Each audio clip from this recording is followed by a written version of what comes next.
All right, so you ready to dive into some serious history? Yeah, let's do it. Today we're tackling the Civil Rights Act of 1871. Uh, Sometimes called the Ku Klux Klan Act. Right, and this thing, yeah, it's over 150 years old, but Still has a huge impact. huge impact. I mean, it's basically the foundation for how we think about Civil rights. civil rights today, Yeah. especially when we talk about... Protecting those rights. Exactly. So, this is not just some dusty old law. No. It's still alive and kicking. Absolutely. So, paint the picture for us. What was going on back then? Okay, so it's right after the Civil War. Okay. South is in chaos. Yeah. You've got the KKK and other groups Right. basically terrorizing African Americans. Really trying to stop them from... Yeah, exercising their newfound freedom. Basic rights, voting, all that. Everything. And the states weren't exactly... They're stepping up. Yeah, some were actively hostile to the idea Oh. of protecting black citizens. So this act comes in and says...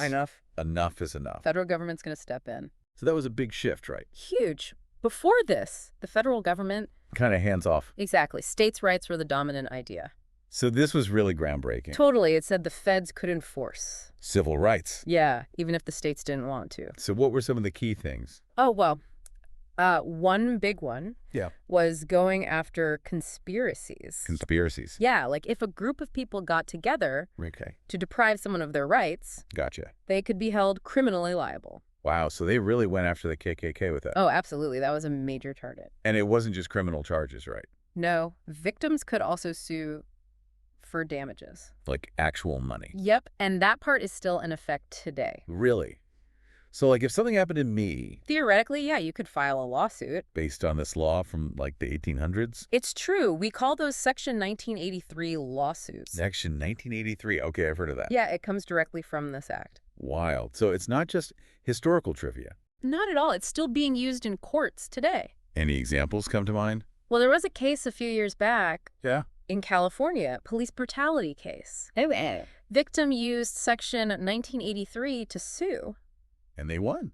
They did. Held those officers accountable. That's amazing. This old law still fighting the good fight. Exactly. Its principles are timeless. Okay, so we talked about conspiracies, lawsuits. What else? Well, this is where it gets a little controversial. Oh, boy.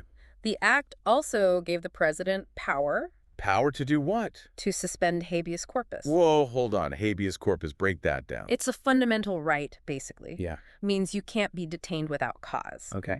But this act allowed a president to override that. In certain situations. Right, specifically to deal with The KKK violence. Exactly, it was a way to quell the unrest. So they could just detain suspected KKK members? Without a trial, temporarily. I can see why that's controversial. Oh yeah, huge debate. Some said it was necessary. To stop the violence. Others saw it as a dangerous overreach. But it shows you how serious they were About stopping the KKK, absolutely. So this act was really a turning point. For civil rights in America. It laid the groundwork for so much that came later. The Voting Rights Act, the Civil Rights Act of 1964. Built on this foundation. Of federal protection, individual recourse. So we've got this powerful tool passed to fight the KKK.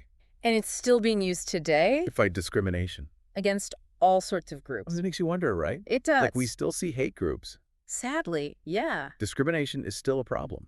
Big problem. Could we use a similar law today That's a good question. to combat modern-day hate? I mean, we've got hate crimes laws, Right. but maybe something more like the 1871 Act. With that focus on conspiracy? And federal enforcement. Something to think about for sure. Definitely food for thought.